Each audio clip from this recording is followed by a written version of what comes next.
Shalom, bonjour tout le monde. J'espère que nous allons bien ce matin ou cet après-midi, dépendant de l'heure que vous allez suivre. Je bénis le Seigneur qui, dans son amour, nous maintient dans sa parole. Amen. Nous allons, par la grâce du Seigneur, parler aujourd'hui de la contradiction 2 et aussi de la contradiction 3 parce que les deux parlent de la même chose. Alors, nous prions que le Seigneur nous ouvre l'intelligence et que tous ces moments, tous ces traits, cette compréhension que le Seigneur nous donne sur ce qui était supposé, ce qui était appelé contradiction, soient vraiment des forces, des choses qui nous fortifient, qui nous rassurent par rapport à la parole du Seigneur, qui nous bâtissent encore et qui nous donnent de comprendre qu'en fait, ce qui est appelé contradiction, en fait, révèle une vérité, révèle un principe, révèle des aspects de la volonté du Seigneur, des directives du Seigneur, de ses recommandations, de ses commandements, de la considération que le Seigneur accorde aux choses afin de pouvoir nous bâtir. Amen. Afin de pouvoir nous aider, afin de pouvoir nous révéler sa personne, nous révéler le mystère de sa volonté. Au nom de Jésus.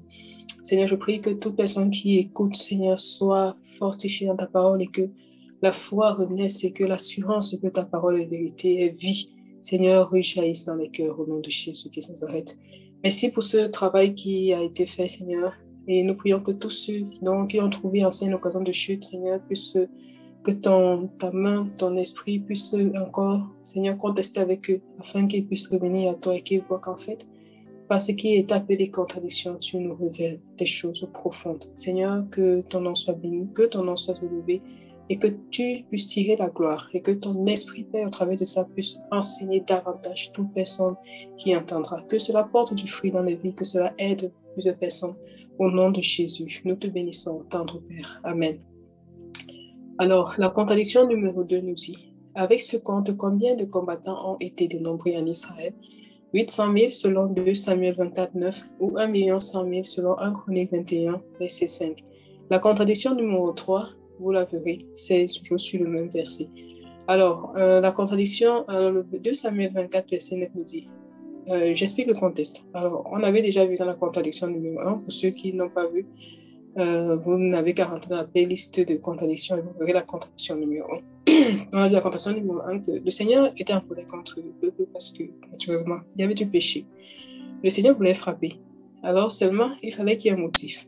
Alors, Satan est celui qui a incité David à faire le dénombrement du peuple, sous l'accord, bien sûr, du Seigneur. Donc, ceux qui n'ont pas compris ça peuvent regarder la vidéo sur la contradiction numéro 1. Alors, et donc, ce que David va faire, c'est qu'il va demander à Joab de dénombrer le peuple. Joab ne voulait pas, mais la parole de David a été la plus forte, vu qu'il était le roi. Et Joab donc va partir dénombrer le peuple et regardons ce qu'il va ramener comme résultat. Comme résultat, 2 Samuel 29 nous dit, et Joab donna le rôle du dénombrement du peuple. Et il y avait environ 800 000 hommes talentueux. On retient ce mot-là, talentueux, tirant l'épée, et les hommes de Juda étaient 500 000. Alors, dans 1 Chronique 21, verset 5, la Bible nous dit, et Joab donna à David le rôle du dénombrement du peuple. Il y avait non pas 800 000, mais 1 100 000 tirant l'épée. Et en Juda, il y avait 470 000 tirant l'épée. Donc, la contradiction numéro 3 se trouve au niveau des chiffres de Juda et de Juda, c'est 500 000 et 470 000. Donc, alors, est-ce qu'il s'agit bien ici, encore une fois de plus, d'une contradiction ou juste des informations complémentaires? D'accord. Donc, j'ai pris la peine de mettre ici des informations qui sont en rouge les différences et en jaune les similitudes. Donc, je veux dès d'abord qu'on comprenne le contexte dans lequel cet épisode a été écrit. Il faut comprendre que ici, il s'agit d'une conversation. D'accord? Et lorsqu'on parle d'une conversation, je prends tout le monde à témoin. Si on se met tous là, on est 5, 6, et chacun son cahier, chacun a un stylo. Et on met 2 personnes qui sont en pleine conversation, on dit notez ce que vous avez entendu, que ce soit même un partage, une prédication et tout.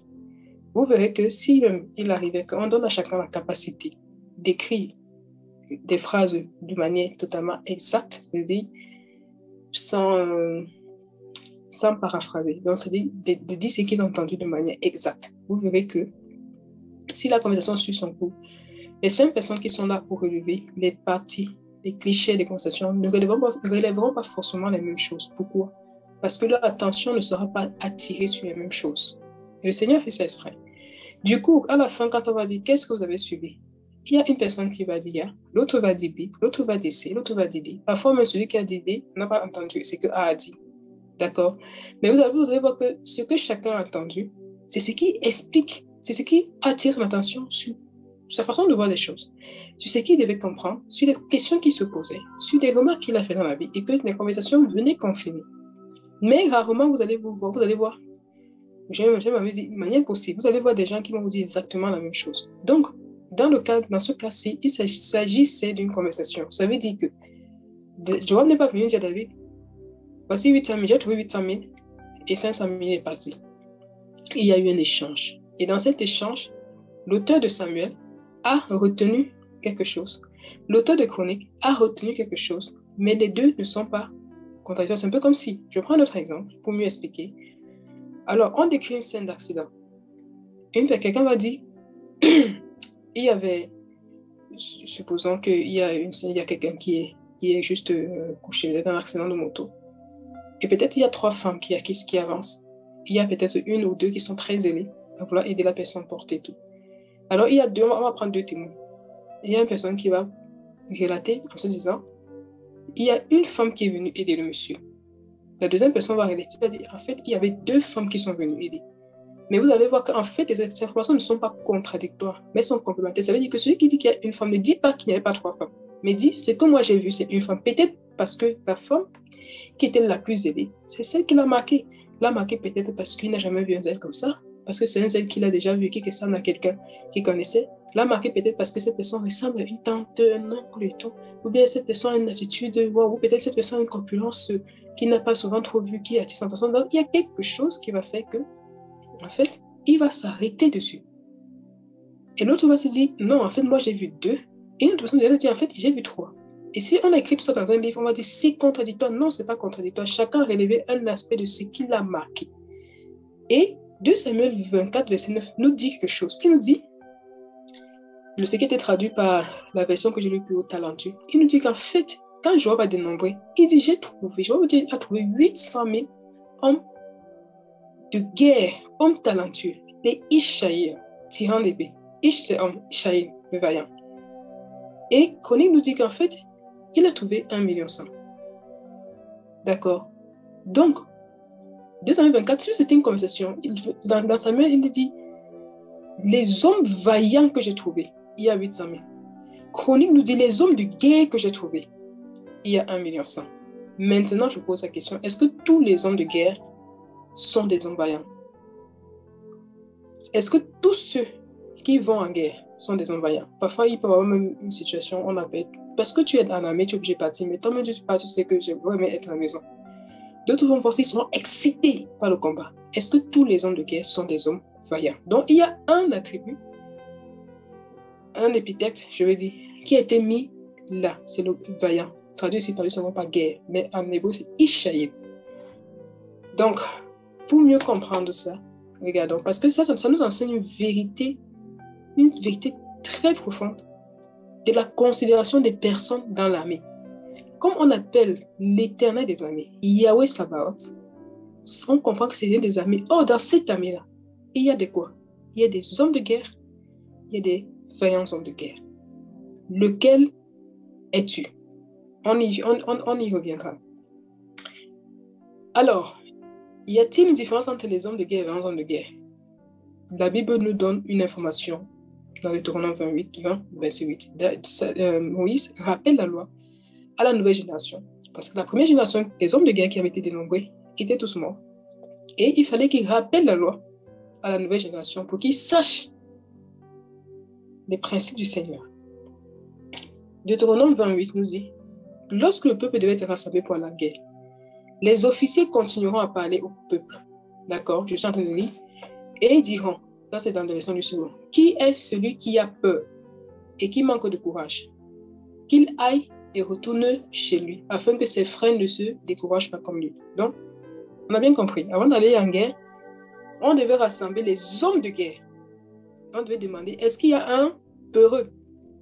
S'il te plaît, retourne-toi. Ça faisait partie des critères. Il y avait aussi celui qui vient d'épouser une femme qui a moins de 12 mois. Il y avait aussi celui qui a construit une maison et qui n'a pas encore inauguré et tout. Donc, ces trois-là, ils devaient retourner. Est-ce qu'on a vu l'application dans la parole? Oui, on est dans Juge 7 avec Gédéon. La Bible nous dit que c'était un temps où, à cause du péché, le Seigneur avait livré Israël entre les mains de Madianites. Les Madianites venaient à chaque fois qu'il y avait de la récolte, comme des sauterelles, ils pillaient tout. Et Gédéon, donc, était, je ne vais pas raconter forcément l'histoire, mais bref, le Seigneur va susciter Gédéon pour qu'il soit le juge, le libérateur d'Israël. Et Gédéon va rassembler 32 000 personnes. Et le Seigneur va lui dire, non, en fait, ils sont trop nombreux. Si je livre les Madianites qui étaient comme des sauterelles, qui étaient comme je vais dire, des sauterelles dans les champs, mais qui n'avaient même pas de sable au bord de la mer. Donc, imagine un peu comment ils étaient, et on ne pouvait pas les dénombrer. Et non, le Seigneur nous dit,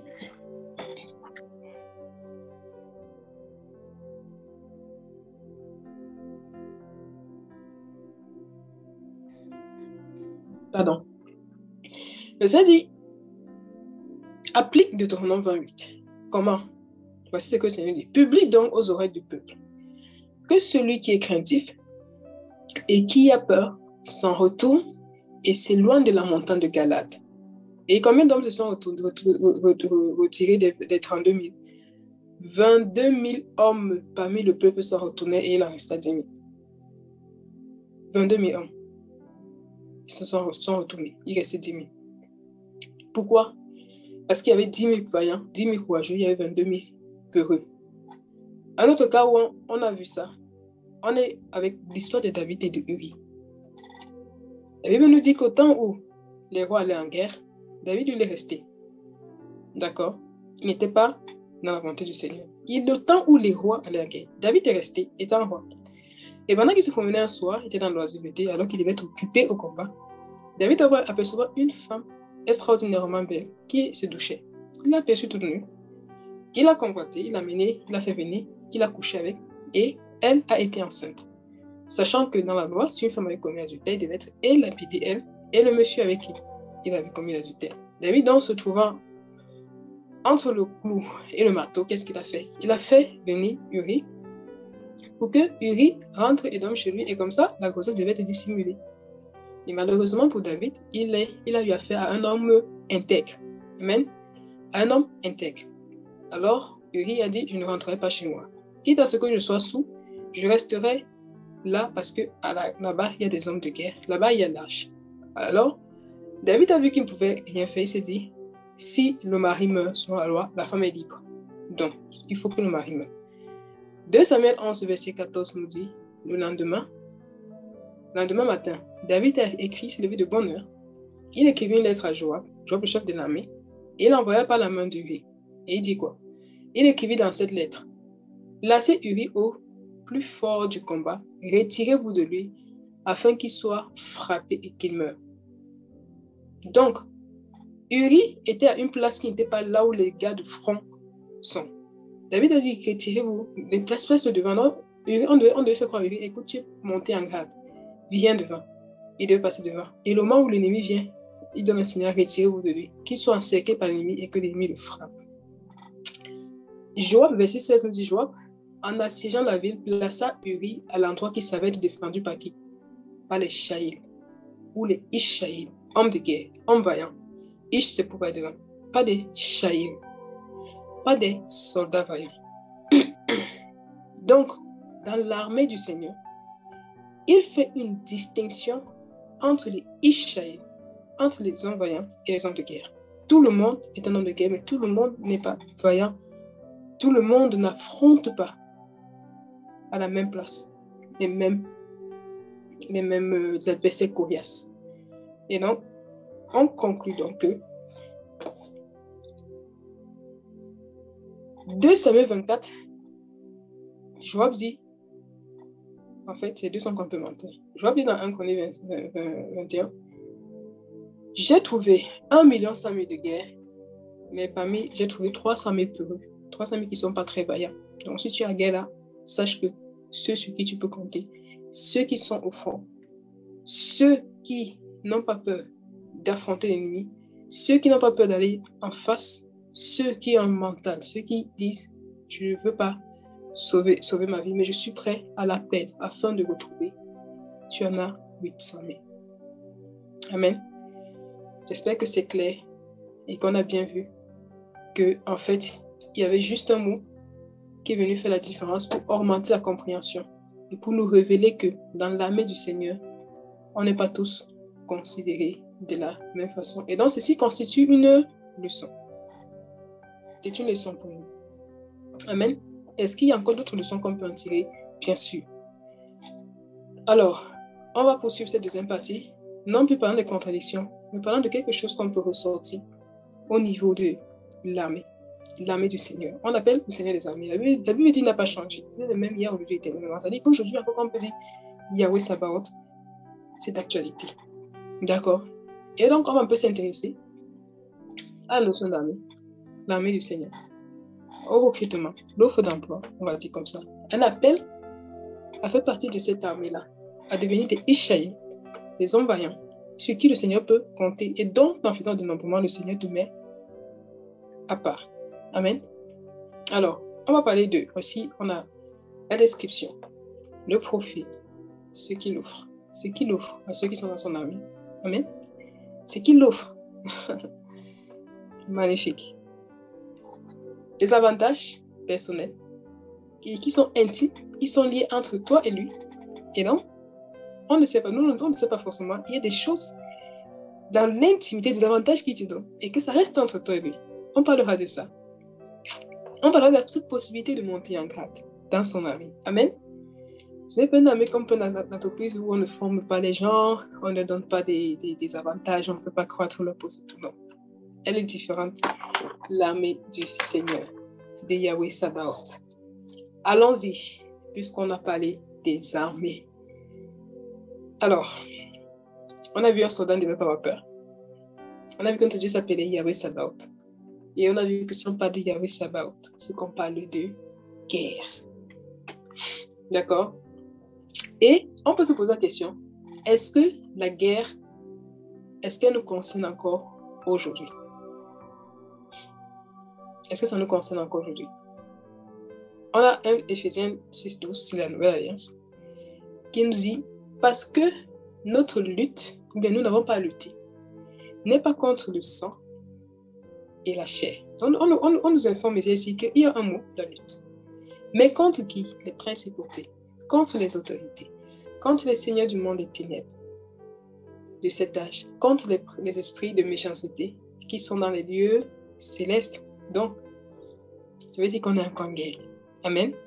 Et donc, si on est encore en guerre, ça veut dire que Yahweh considère encore des vaillants hommes et des hommes de guerre.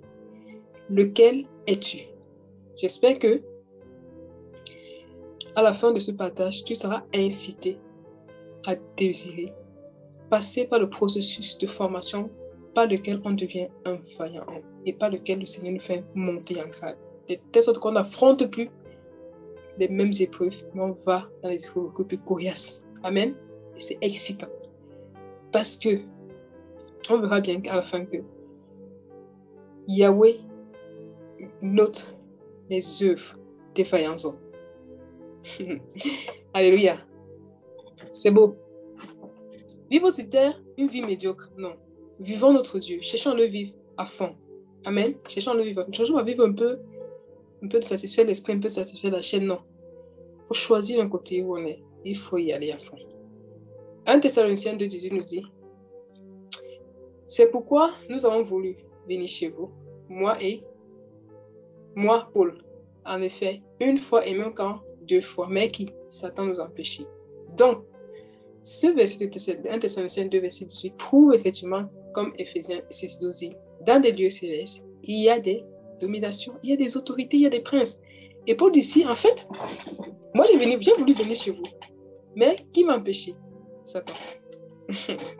Donc, si tu n'es pas conscient, sache que si ça t'a empêché le grand Paul, ce qui peut aussi t'empêcher de faire ce que le Seigneur veut.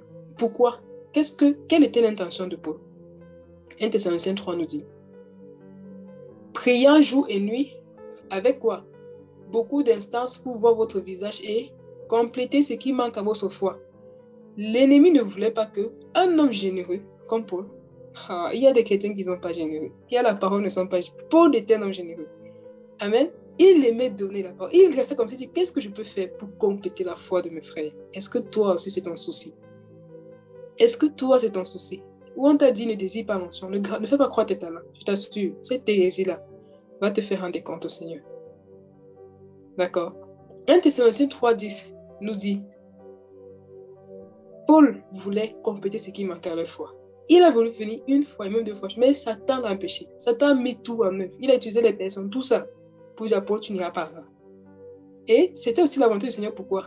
Parce qu'on a pu avoir un beau livre, et même deux beaux livres adressés aux Thessaloniciens qui aident plus aujourd'hui. Donc, c'était parfaitement la volonté du Seigneur aussi. Amen. Parce que comme on avait vu la première fois, le Seigneur utilise aussi, on a vu la contradiction numéro 1, le Seigneur utilise aussi l'ennemi pour pouvoir accomplir sa volonté. Parce que Satan a voulu faire que Yahweh, père de Job, on a eu le beau livre de Job. Et c'est ce livre-là, je l'appelle simplement un livre scientifique. C'est un livre magnifique, je vous assure, c'est magnifique. C'est magnifique. Le Seigneur va dire à Job, est-ce que tu as découvert le trésor de la neige? Les scientifiques nous apprennent que des milliards de flocons de neige qui tombent chaque jour, il n'y en a pas deux identiques. C'est magnifique. Le Seigneur va dire, est-ce que tu étais là quand je posais le fondement de la terre? La terre pose quelque chose. Les scientifiques l'appellent la matière noire. Et on leur pose la question, c'est quoi la matière noire? Il y en a qui disent que c'est ce qui m'empêche de dormir. En fait, on ne la voit pas. Mais on voit son effet. On voit son effet en ce que la lumière est déformée. Mais comment la percevoir? C'est quoi cette matière-là qui déforme la lumière, mais qu'on ne perçoit aucunement, qui est totalement transparente, tout ça, mais la terre est posée dessus. Alléluia. Mais ils font des recherches. Et ces recherches-là, ils arrivaient à la trouver, ça contradirait la loi de Newton sur la relativité. Or, on n'ose pas encore s'attaquer à ça, parce qu'ils n'ont pas encore. Donc, c'est juste magnifique de voir l'intelligence que le Seigneur a communiquée. Donc, a communiqué derrière ce livre. C'est pour encourager quelqu'un et dire, si tu traverses par une situation difficile, que tu aies été à l'origine ou pas, prends ça du bon côté. Ça va t'aider. Prends ce moment-là, prie. Et quand tu pries, la paix de Christ vient dans ton cœur. La Bible dit que lorsque tu es en difficulté et que tu pries, dis la paix. Le Seigneur n'a pas promis de résoudre ça tout de suite. Mais la paix de Christ, qui se passe tout déjà, va venir se poser en toi. Et ça va produire quoi? La louange. Amen. Tu vas commencer à écrire des cantiques. Et ces cantiques vont bénir quelqu'un. On continue. On est dans Romains 1:10. Dans Romains 1:10, Paul dit, demandant toujours dans mes prières, si après tout, maintenant une fois, il me sera accordé par la volonté d'Élohim de venir chez vous. Car je désire ardemment vous voir, vous faire quoi? Vous communiquer quelques dons de grâce spirituelle, afin que vous soyez quoi? Affermis. Voilà notre frère Paul, qui savait qu'il devait communiquer les grâces spirituelles. Est-ce que ça nous préoccupe? Je dis, Seigneur, on veut être des personnes par qui tu passes pour communiquer les grâces. D'accord? Pour communiquer des grâces, pour communiquer des dons, pour vous communiquer quelques dons. Il y a des enseignements alors qui ont dit non, on ne peut pas. Mais pas de l'imposition de main aussi, on communique quelque chose aux gens. Pas d'imposition de main aussi, quelqu'un peut recevoir le Saint-Esprit. Amen. Il se convertit, il reçoit le Saint-Esprit. Et le Seigneur peut aussi permettre que par quelqu'un d'autre, il puisse recevoir le Saint-Esprit. On a un cas dans Acte 19. Lorsque Paul va arriver, il voit les disciples, il a dit, est-ce que vous avez reçu le Saint-Esprit quand vous avez cru? Les gars disent que non. Ils croyaient en Jésus, mais ils n'avaient pas reçu le Saint-Esprit. Ils avaient une vie qui n'était pas enflammée par le feu, par l'amour de Dieu. D'accord? On voit des chrétiens comme ça. Ils prient seulement de ça, mais après qu'ils soient dans toutes ces distractions, ils s'efforcent à méditer. Quand tu es comme ça, là, sache que tu as besoin de recevoir le Saint-Esprit. Tu es un disciple de Jésus, mais il faut que dans ton cœur, là, il y ait quelque chose qui vienne produire la flamme pour Dieu. La flamme pour la parole. Si tu n'as pas ce cœur-là qui réchauffe, qui est amoureux du Seigneur, pose-toi des questions. Cherche la communion avec le Saint-Esprit. Cherche la communion avec le Saint-Esprit. Parce que c'est le Saint-Esprit qui te donnera d'aimer Dieu. La Bible dit que l'amour de Dieu est répandu dans notre cœur par le Saint-Esprit qui nous a été donné. Par le Saint-Esprit. Quand Paul l'a regardé, il a vu que c'était des gens qui se forçaient à suivre Dieu. Mais quand Paul l'a regardé, il a vu qu'il leur manquait quelque chose. Ils l'ont imposé, ils ont reçu le Saint-Esprit. Je ne dis pas qu'il faut courir après ça. Tu peux aussi prier, Seigneur, te donne, comme les disciples l'ont reçu. Le Seigneur peut aussi passer par quelqu'un. Mais je vais dire, Paul avait ce désir que le Seigneur se serve de ses mains pour communiquer quelque chose aux gens. Et donc, sachant ça, il savait que c'était des moments de combat qu'il fallait prier. C'est pour ça qu'il dit, je te demande toujours, Seigneur, mes prières. D'accord? Qu'il me soit accordé de venir chez vous parce qu'il savait qu'on était en guerre. Amen. On est en guerre. On doit prendre conscience de ça. Et on est en guerre et on doit conquérir comme dans Josué. Ça, c'est notre sujet. On parlera quand on fera l'étude du livre de Josué. Alors, puisqu'on ne parle de la guerre des armées, comme j'ai annoncé dans l'offre d'emploi à venir, l'offre d'emploi, le recrutement que ça me fait, plusieurs mots de la parole nous parlent de armée. Et ces mots nous révèlent quoi? Des différents aspects. D'accord? Et ce qu'on va voir. Ces mots nous révèlent des différents aspects et nous parlent aussi en même temps des avantages que l'on a à être dans l'armée de Yahweh Sabaoth. Alors, il y a un mot dans la Bible qui veut dire Tsaba. Ça va être traduit deux fois par mais nous révèle des contextes, des aspects totalement différents. Donc, on a ici une première définition qui veut dire ceux qui s'avancent en force, armée, guerre, combat. Qui s'avancent en force. D'accord? Quand on parle de Tsaba, on parle d'une armée, des combattants d'une armée organisée, armée des anges, des combattants d'une armée organisée. Amen.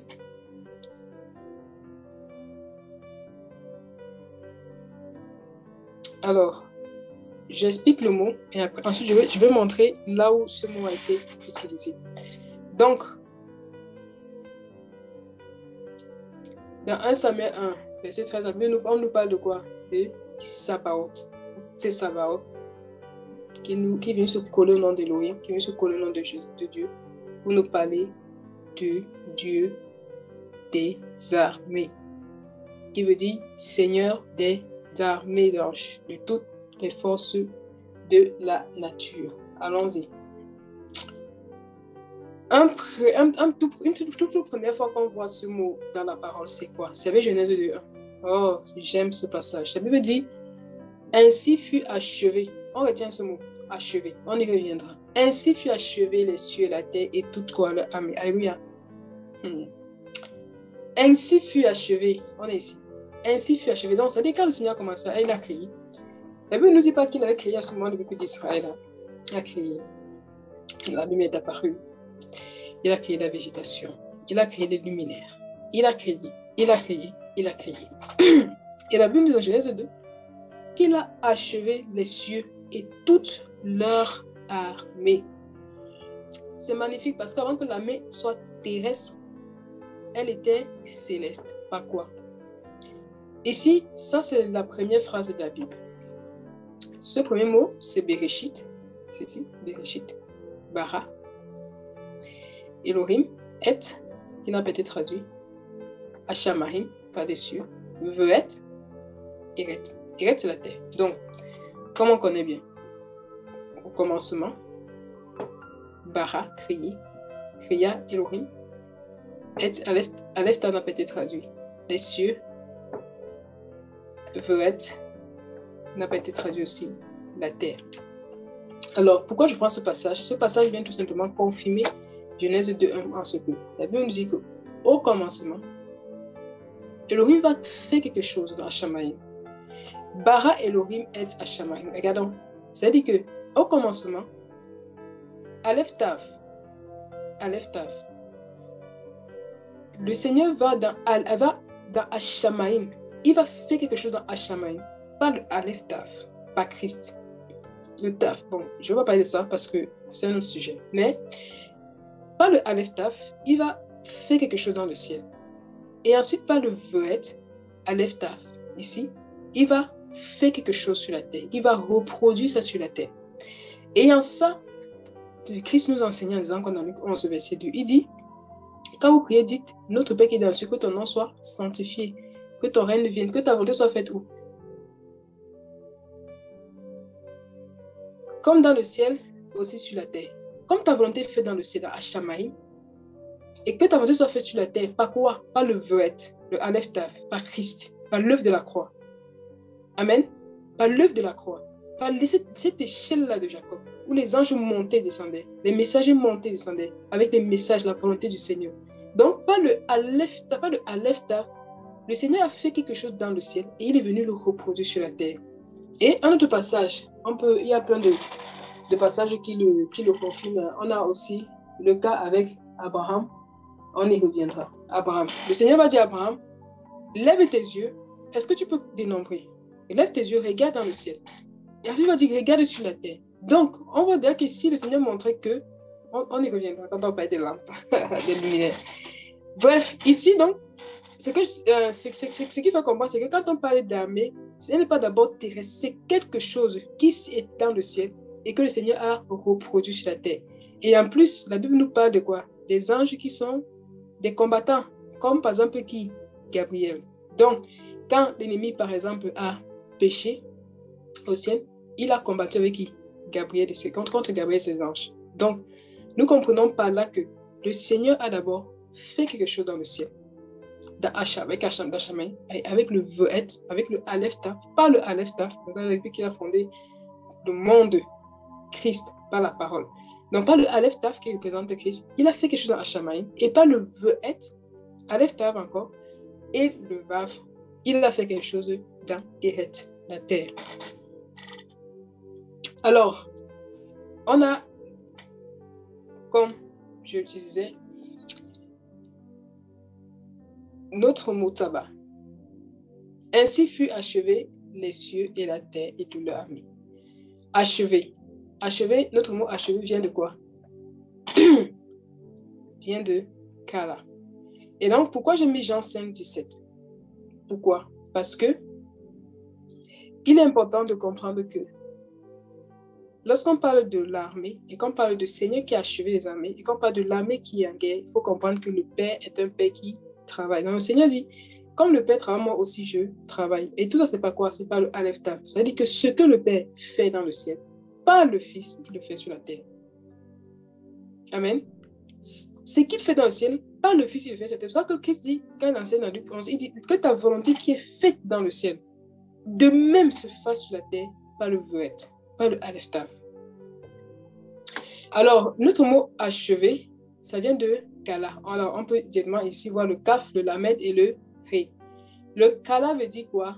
Accompli. Alors, ici, on a une compréhension plus claire. C'est plus clair et c'est très important de noter que quand on est dans l'armée du Seigneur et que la Bible dit que le Seigneur a achevé l'armée, regardons ce que renferme ce mot achevé. C'est important qu'on le comprenne pour nous.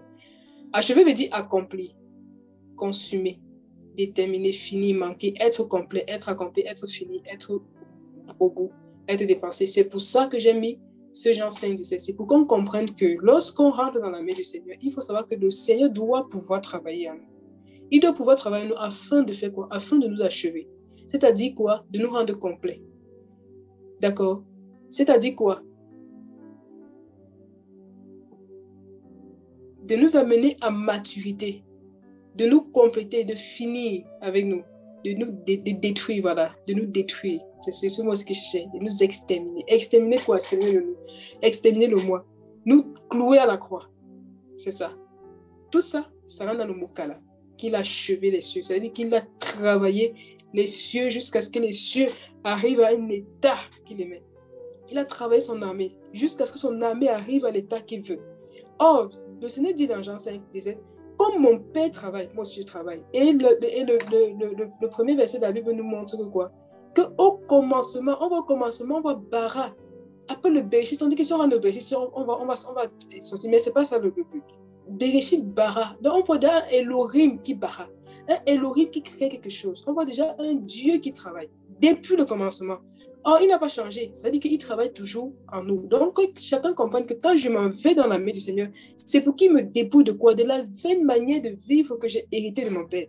De la vaine manière de vivre que j'ai hérité de mes pères. C'est important de comprendre ça. Parce que du coup, parfois, on me discute à des gens. Je dis parfois, il y a des gens qui disent, la Bible ne te sert à rien. Parce que si tu n'es pas prêt à renoncer à ce que tu sais, à ce que tu as hérité pour embrasser ce que la parole te montre est clair, ça ne sert à rien. On ne s'approche pas de la Bible pour pouvoir se justifier, on s'approche de la Bible pour pouvoir recevoir cette lumière-là et renoncer à nous et changer. C'est ça l'image du CAF. On le verra tout de suite par la suite. Et donc, David connaissait ça. Il dit dans Somme 138, il dit, Yahweh achèvera ce qui me concerne. Yahweh achèvera ce qui me concerne. Yahweh, ta bonté demeure toujours. Tu n'abandonnes pas l'œuvre de quoi? L'œuvre de tes mains. Yahweh achèvera ce qui me concerne. Yahweh achèvera ce qui me concerne. Et dans les cieux, quand il a achevé, c'est avec Kala. Et quand on parle de Kala, on parle de quoi? On parle du Kaf. Le Kaf, c'est le creux. D'accord? Si on oublie le point, c'est qui est là, le petit T qui est en bas, qui veut dire juste A, c'est juste une voyelle pour marquer la prononciation. Mais on voit très bien notre creux qui est là.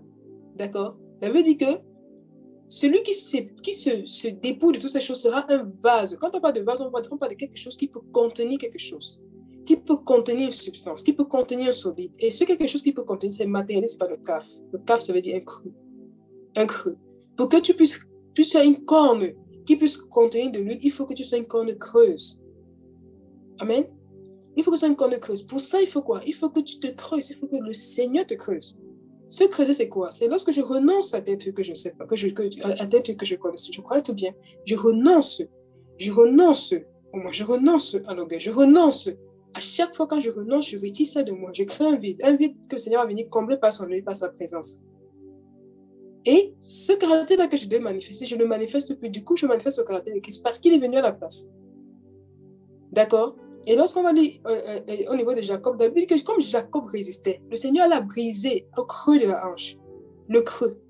Il l'a brisé là-bas. Et du coup, il a changé de nom. Là, tu ne s'appelles plus Jacob, celui qui est sur toi. Tu vas t'appeler Israël.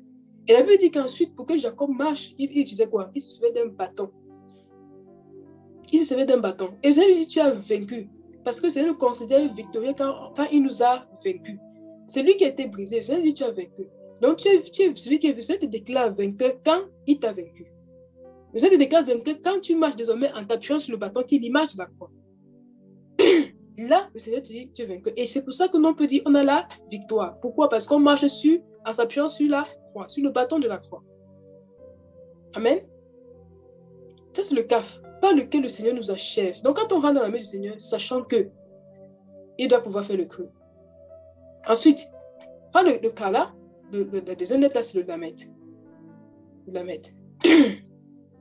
La seule lettre qui dépasse par le haut, qui nous parle de l'enseignement, d'apprendre, d'enseigner aux autres, de s'exercer. D'accord? Et par le lamet, le Seigneur nous apprend sa volonté. Voilà pourquoi est-ce qu'il faut une marche chrétienne qui est faite sans le Saint-Esprit. Je vous assure, c'est de la blague. Le jour où le Seigneur m'a enseigné correctement comme il faut. J'ai dit, Seigneur, mais depuis je joue. Parce que celui qui va du coup t'enflammer pour que tu apprennes les ordonnances du Seigneur, c'est le feu qui sera en toi là, qui sera mis par le Saint-Esprit. L'amour de Dieu est répandu dans notre cœur par le Saint-Esprit. Voilà pourquoi le Seigneur envoie son esprit. Parce qu'il savait que s'il n'y a pas cet esprit-là, on ne peut rien faire. Donc, ceux qui, dans la marche chrétienne, ne tiennent pas compte du Saint-Esprit, se focalisent seulement sur Jésus, sur Jésus, sur Jésus. Ils ont toujours une marche chrétienne où ils s'efforcent à méditer. Ils s'efforcent à prier. Où ils sont frustrés parce qu'ils n'arrivent pas à tenir les engagements. Oui, tu ne pourras pas tenir tes engagements parce que le Seigneur dit, vous connaîtrez, vous recevrez la puissance du Saint-Esprit. Le Saint-Esprit va venir à toi. Il va d'abord, c'est-à-dire que c'est que le Seigneur voulait d'abord qu'il perçoive à ce moment-là, parce qu'il se sait consolateur. Mais il voulait que, quand le Seigneur dit ça, il voulait qu'il perçoive ce côté de puissance du Saint-Esprit qui devait d'abord venir premièrement les capacités dans leur faiblesse. Voilà pourquoi quand Paul regardait les disciples, il cherchait à savoir est-ce qu'ils connaissent ce Saint-Esprit, est-ce qu'ils ont une relation avec lui. Et quand Paul voit, se rendait compte que non, ils n'ont pas de relation avec Saint-Esprit, il a dit c'est dangereux parce que cette marche chrétienne, c'est une marche chrétienne qui sera faible et que Satan viendra finir par éteindre.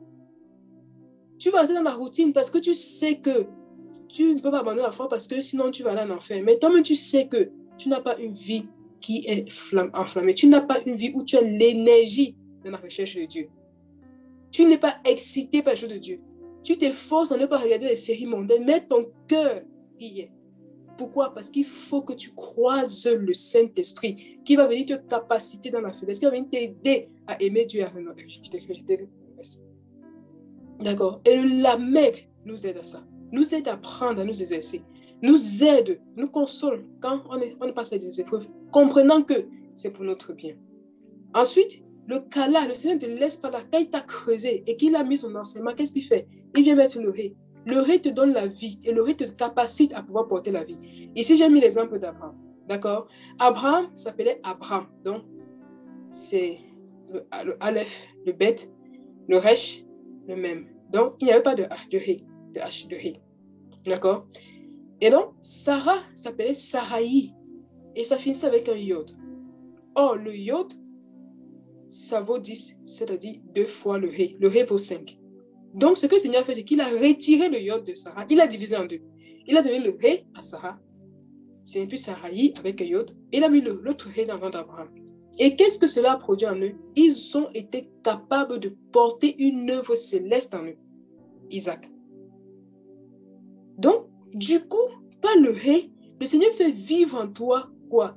L'amet qu'il a mis. Par quoi? Parce qu'il a donné aussi vie en gaffe à tes épreuves que tu as connues pour pouvoir te creuser.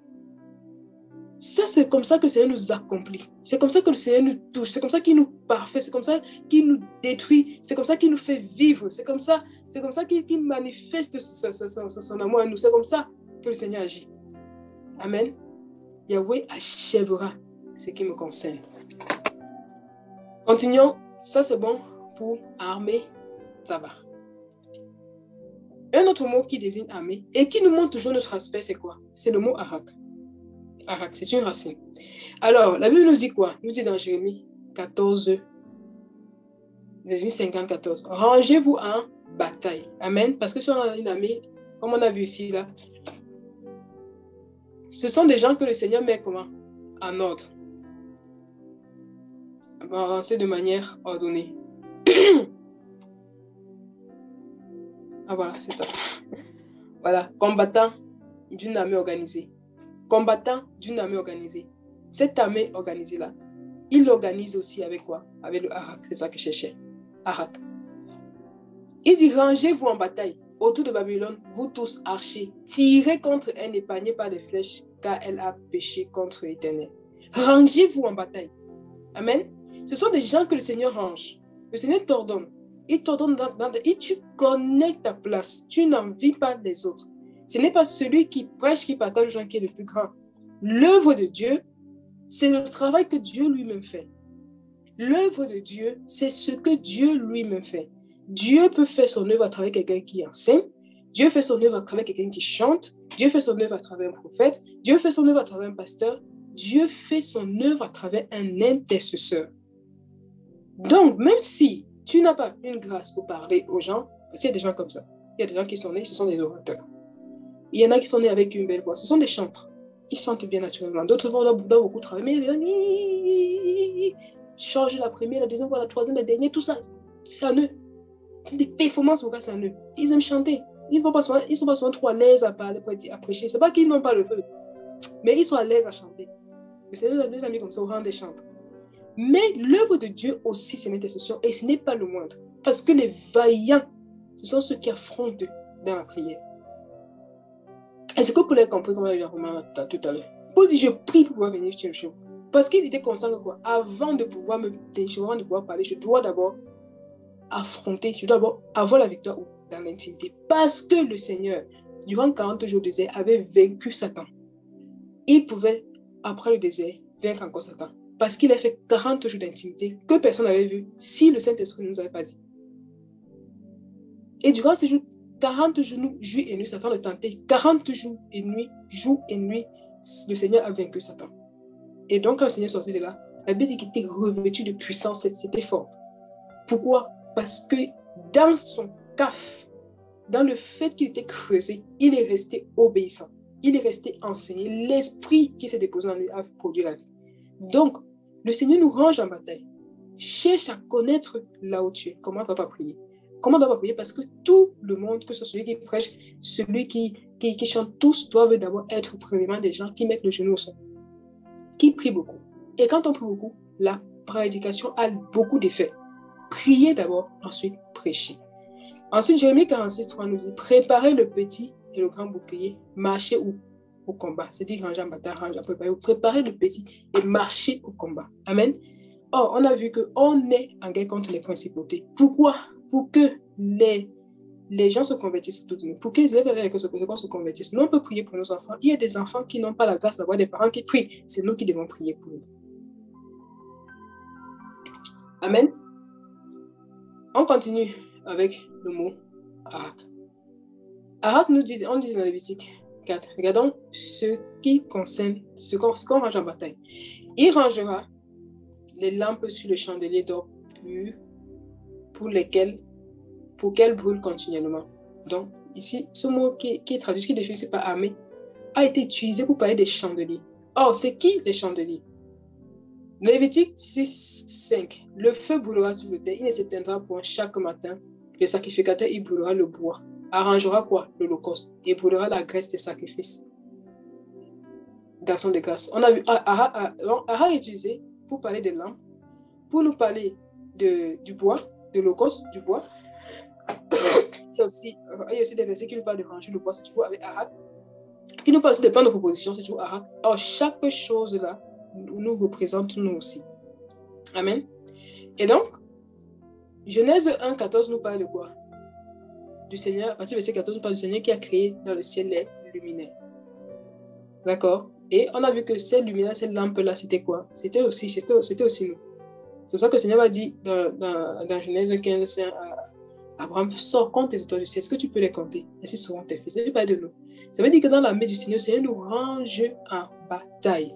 Le Seigneur nous range, il nous ordonne, il nous met dans son armée. Il nous arrange en bataille pour aller au front. On doit être conscient de ça. Au lieu de chercher à envier les places des uns des autres, cherchons plutôt à être à notre place, à grandir, à multiplier nos talents et à aller au front parce que pendant que tu t'occupes de la place de quelqu'un, lui s'occupe d'aller au front. Et à la fin, il sera couronné par rapport. Et sauf que toi, tu auras laissé la jambe te gangréner. Non seulement te fait perdre le fait que tu n'es pas à ta place, tu n'es pas conscient du combat, mais en plus, si tu laisses un terrain propice à l'ennemi de venir te sortir de la marche et au finish, tu ne trouveras plus ta place dans l'armée. Donc, c'est important ici de comprendre que nous devons chercher à connaître ce que le Seigneur nous a donné, ce qu'il attend de nous. Il faut se concentrer sur le Seigneur. Amen. Alors, notre mot qui nous parle d'armée, c'est Sheil. D'accord? Sheil nous parle de quoi? De remparts, de forteresses et de murs. J'ai aimé ça. Amen. Regardons l'armée du Seigneur. L'armée du Seigneur. Alors, notre rempart renverse l'ennemi. Amen. Et ça, c'est magnifique. C'est important qu'on voit ces choses-là, ces aspects de ceux qui sont dans l'armée du Seigneur, de ce que l'armée du Seigneur fait. Des aspects. Notre rempart renverse un peu. Le Seigneur va dire dans 2 Samuel 15. La Bible nous dit que il vint assiéger Sheba dans Abel Beth Maka. Et ils élevèrent contre la ville quoi? Une terrasse.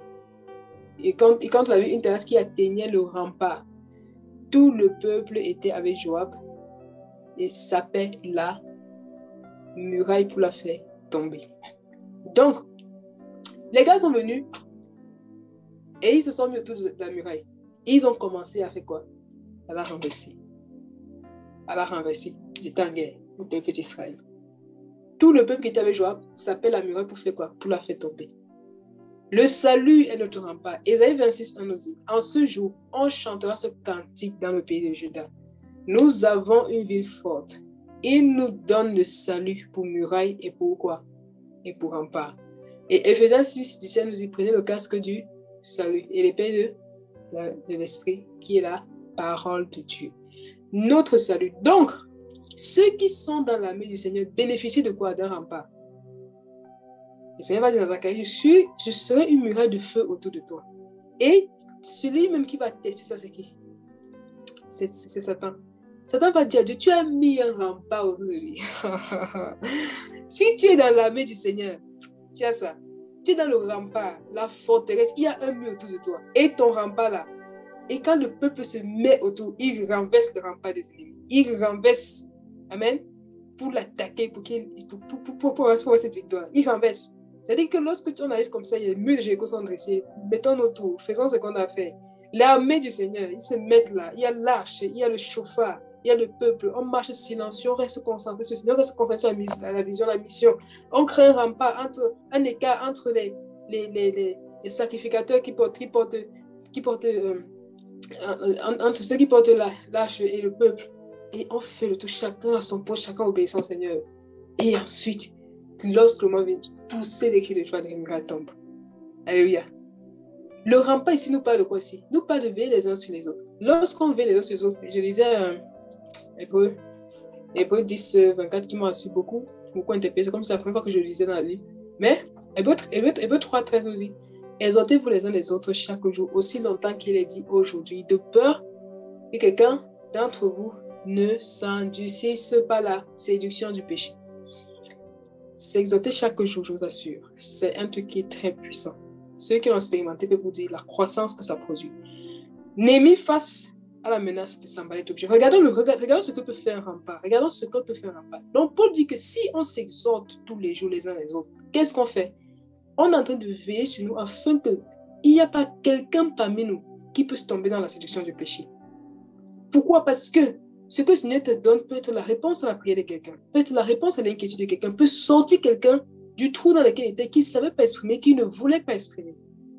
Amen. Et comme le Seigneur veille sur ses enfants, il va te donner le pain que tu vas lui donner pour que ça le fortifie, ça le solidifie. Et Néhémie nous parle de quelque chose.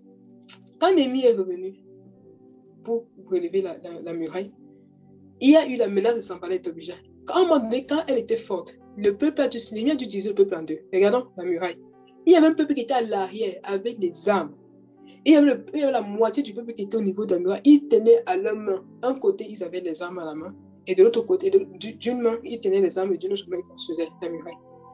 Mais le fait qu'il y avait un peuple derrière était comme un rempart pour ceux qui étaient devant. Est-ce qu'en fin de compte, on va dire qu'ils n'ont pas travaillé? Tous ont travaillé, sont récompensés. Mais chacun son poste. C'est-à-dire que dans le Seigneur, il y en a qui s'envoient, ils posent les briques. Ils posent les briques pour relever les murs. Il y a d'autres qui sont derrière avec des armes. Ils font un travail très efficace parce que quand l'ennemi vient, il les trouve. Et ce sont très souvent des intercesseurs. On ne les voit pas. Mais ils font un travail extraordinaire. Amen. C'est pour ça que soucions-nous de l'œuvre du Seigneur. Si tu vois un frère ou une soeur que le Seigneur a appelé, que le Seigneur utilise, ne le convoite pas. Prie pour lui. Sois comme un rempart derrière. Prie pour lui, pour que le Seigneur lui fasse grâce, pour que le Seigneur le fortifie, pour que le Seigneur prie même pour que le Seigneur te montre ses faiblesses, te montre ses difficultés, pour que tu ailles l'encourager. Donc, Hébreux 10, 24 nous dit, veillons les uns sur les autres, pour faire quoi? Pour nous exciter à la charité aux bonnes œuvres. Donc, il nous dit, en regardant, il y a une version qui a même traduit par observons-nous les uns les autres. Observons-nous les uns les autres. Quand on s'observe les uns les autres, on peut facilement remarquer que telle personne a un problème, il n'arrive pas à manger, il y a ci, il y a ça. On remarque ça facilement. Amen. Alors, parlons d'un autre aspect, d'un autre mot. Pardon.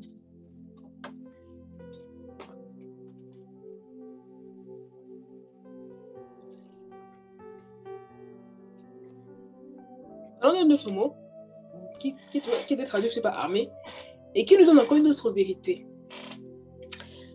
Proverbe 11, 9. Alléluia. Ceux qui sont dans l'armée du Seigneur bénéficient de la délivrance. Oh, c'est magnifique. Ouais, avec une telle offre d'emploi. Assurance éternelle, assurance face au danger, assurance, on est équipé, on a toujours les armes.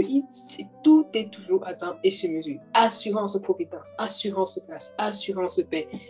Assurance quoi? Joie, assurance douceur, des assurances dans là, et c'est à durée éternelle. Alors, un autre mot, chalak, ou bien chalat, ou bien chalak, comment on prononce en français. La Bible dit dans Proverbe 11:9, pas la bouche de l'impie, pas sa bouche l'impie, perd son pied, mais les justes seront quoi? Délivrés par la connaissance, par la science. Les justes seront délivrés par la connaissance, par la science. Donc, ceux qui sont dans l'armée, ce sont des gens que le Seigneur enseigne et édifie. Voilà pourquoi il va dire, augmentez votre foi, quoi? Premièrement, la vertu. C'est-à-dire que quand tu crois en Seigneur, premièrement, préoccupe-toi d'abord de manifester la vie. Et à cette vertu, augmente la connaissance, cette connaissance qui va t'aider à augmenter la vertu. Et qui va encore t'aider à comprendre, à augmenter ta foi. Amen. Donc, à ta foi, augmente la vertu, augmente la science ou la connaissance. Et donc, le Seigneur nous dit, pas la science sera délivrée. Pourquoi? Parce qu'il est d'abord le Dieu de la science. Les scientifiques essaient de comprendre ce que le maître de la science a fait. Amen. Et donc, si nous on s'approche du maître de la science pour qu'il nous explique les choses, dans les recherches aussi qu'on fait à côté, il va nous expliquer parce que nous sommes ses enfants. Il veut nous faire comprendre encore. La Bible nous dit dans Jean 8, verset 32, que la vérité nous délivre et nous affranchit. Alors, Ésaïe 58 nous parle aussi de mot ralate comme étant non pas seulement la délivrance du Seigneur, donne aussi la vigueur. Ésaïe 58, 11. L'Éternel sera ton guide. Il rassasiera ton âme dans les lieux arides. Il redonnera quoi? Ralat. de la vigueur à tes membres. Donc, celui qui est dans la main du Seigneur bénéficie de cette vigueur-là. Ceux qui se confient en Yahweh renouvellent leur force. Parce que ce n'est pas un esprit de timidité qu'ils ont donné, mais un esprit de force par lequel on peut crier à part Père. Ce n'est pas un esprit de timidité. Donc, il redonnera. Il t'avait donné. Tu t'es senti faible, tu as perdu. Tu as perdu. Il dit, redonne la vigueur à tes membres. Tu seras comme un jardin qui est comment? Arrosé, comme une source dont les eaux ne tarissent pas. Voilà ce que le Seigneur donne à ses armées. L'armée du Seigneur, c'est les personnes vigoureuses. Ces personnes qui le Seigneur renouvelle leur force pour le front, renouvelle leur force dans l'œuvre dans laquelle ils sont appelés, renouvelle leur force. Une belle promesse, c'est quoi? C'est qu'il les arrache du danger. Psaume 34 lui dit, l'ange de Yahweh campe autour de ceux qui le craignent afin de les arracher du danger, afin de les ralater du danger. Il les arrache du danger, il les délivre du danger. Donnons cette assurance-là que le Seigneur nous délivre du danger. Restons dans sa volonté. Affrontons les Goliaths qui sont devant nous et il nous délivrera du danger. Amen. Il nous délivrera du danger. C'est magnifique. Parce que du coup, en autour de nous, on parlera de ça. On parlera de ça. Alors, un autre mot qui nous montre notre aspect, notre avantage, qui est dans la main du Seigneur, c'est le mot Shaï. Je ne parle pas de la force, de la puissance, des compétences, des richesses. Pourquoi? On verra bien. Shaï, c'est la force. Souviens-toi de Yahweh ton Dieu, car c'est lui qui te donnera, alléluia, de la force pour faire quoi? Pour les acquérir, afin de confirmer, comme il le fait aujourd'hui, son alliance qu'il a juré à tes pères. Deutéronome 33, ici, on est bien dans un contexte de conquête, où il devait conquérir Canaan, le territoire de Canaan, des Jébusiens et tout. Alors, des Amoréens. Deutéronome 33, 11 nous dit, bénis sa force, ô Éternel. Agrée l'œuvre de ses mains, brise les reins de ses adversaires, et que ses ennemis se relèvent plus. Bien sûr, on prie plus comme ça. Prie pour que nos adversaires Seigneur les bénissent. Donc, mais c'est quand on veut ressortir, c'est quoi? C'est bénir sa force Shaïl. Shaïl. Donc, ceux qui sont dans le Seigneur, ce sont ceux en qui le Seigneur met la force, la puissance, la compétence, l'habilité à faire des choses. Ceux qui sont dans la main du Seigneur sont ceux qui aiment se former aussi, ceux qui aiment s'instruire. Parce que être sage, le mot qui nous parle de sagesse, c'est rakam. La racine Hakam. Être sage, ça veut dire aussi s'instruire. Ça veut aussi dire enseigner aux autres. Et ce verbe-là, Hakam, d'abord, dans un verbe, il y a aussi un mot qui vient de, qui est ici, Hakam, parce qu'il y a aussi des mots en hébreu qui sont aussi des verbes. Ça nous parle aussi de la sagesse dans l'administration, l'habilité à faire un travail. Donc, dans ton travail, il faut que tu grandisses en compétences. Si tu es dans la main du Seigneur, il te fera grandir en compétences.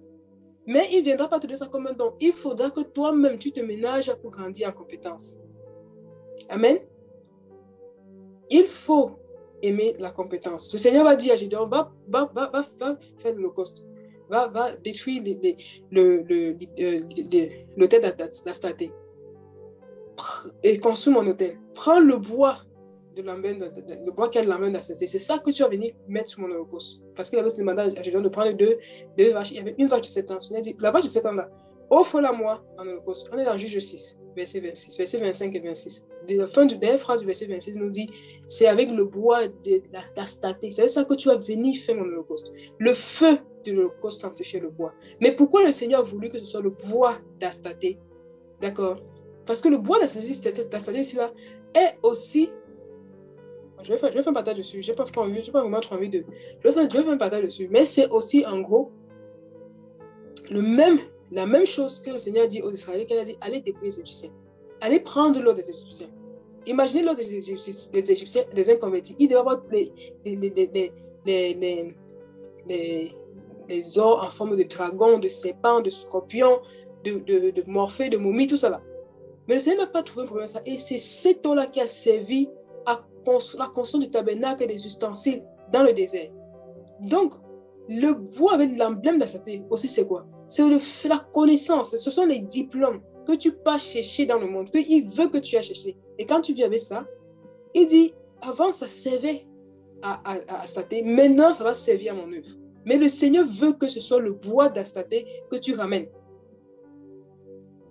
Voilà pourquoi les gens qui avaient compris c'était des personnes excellentes. Et c'est ça qu'on doit enseigner aux chrétiens. Pour qu'ils deviennent excellents, pour qu'on devienne excellent. Le frère Zacharie, dans les formes, disait, les meilleurs diplômes sont pour les chrétiens. Les meilleures notes sont pour les chrétiens. Ça, nous, on a compris tard. On a compris en disant, oui, parce que quand on s'est vraiment converti, c'était vraiment, on voulait essayer de mettre l'école pour faire seulement, pour devenir seulement, voilà quoi. Mais celui qui a compris que Dieu veut aussi les grands diplômes là, il veut que tu ailles prendre le bois avec l'emblème d'Astaté. Va prendre ça, viens faire mon holocauste avec. Va prendre ça, viens faire mon holocauste avec. Va, parce qu'il y a des milieux où, pardon, pour que tu entres, il faut que tu aies ce diplôme. Si le Seigneur veut susciter quelqu'un qui sera parmi les députés, qui sera à l'Assemblée nationale, qui sera à l'Assemblée des sénateurs, il faut que ce soit des gens qui ont certaines écoles. Tu ne vas pas entrer là-bas juste en parlant langue, non. Pour que tu sois assis au milieu il faut que tu arrives à ça. Alors, pour que tu arrives à ça, il faut que tu fasses les écoles. Il faut que tu prennes le diplôme. Et quand tu vas prendre le diplôme, tu viens avec le Seigneur, dis maintenant, viens maintenant avec ceci-là. Je mets mon feu dessus et j'allume, et tu allumes le corps dessus, et c'est dans ça que tu vas me servir là-bas. Amen. Donc, le Seigneur nous donne d'être compétents, il nous donne d'être talentueux. Les meilleurs diplômes sont pour les chrétiens. Voilà. Donc, Chahi nous parle aussi des richesses qui découlent de notre compétence. D'accord? Et en ça aussi, c'est aussi important de noter des choses que il y a beaucoup de chrétiens aujourd'hui qui ont des visions d'orphelinat, qui ont des visions d'aider les pauvres, de construire des maisons veuves et tout ça.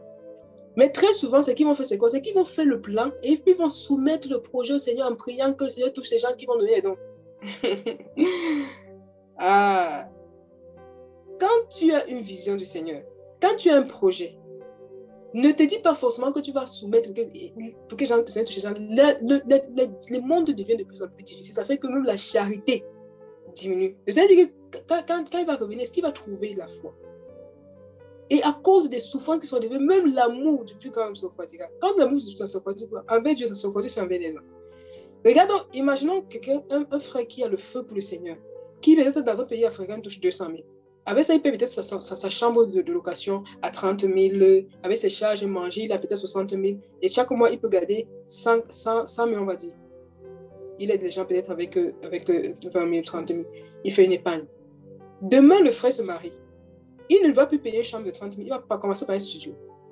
Il est quitté de 30 000. Son loyer désormais vaut 60 000. Avec les charges, il se trouve peut-être à 80 000. Il faut manger, il faut s'occuper de la femme qui peut-être dans le temps malade et tout. Le frère va finir par se trouver comme ça la main, peut-être avec 20 000 ou 10 000. Il a beau avoir la volonté de financer l'œuvre du Seigneur, de financer dans l'orphelinat. Il ne peut plus. Il peut le faire de manière réduite. Maintenant, voilà la femme qui va accoucher. La première femme à venir. Peut-être ça peut être les jumeaux. Du coup, le frère, de temps en temps, pourra soutenir, le film ne pourra plus. C'est pour dire quoi? C'est pour dire que plus le temps passe, plus les charges des gens augmentent, plus les enfants grandissent, plus les charges augmentent. Et le salaire n'augmente pas forcément. Et même quand ça augmente des mètres. Si on augmente ton salaire à 50 € brut, ça peut donner combien net? Ça peut te donner 30 € net. Or, en un an, ou bien en un mois, la charge que ton enfant te prend, c'est au-delà de 30 € net. Donc, du coup, ta capacité à donner dans l'œuvre du Seigneur diminue.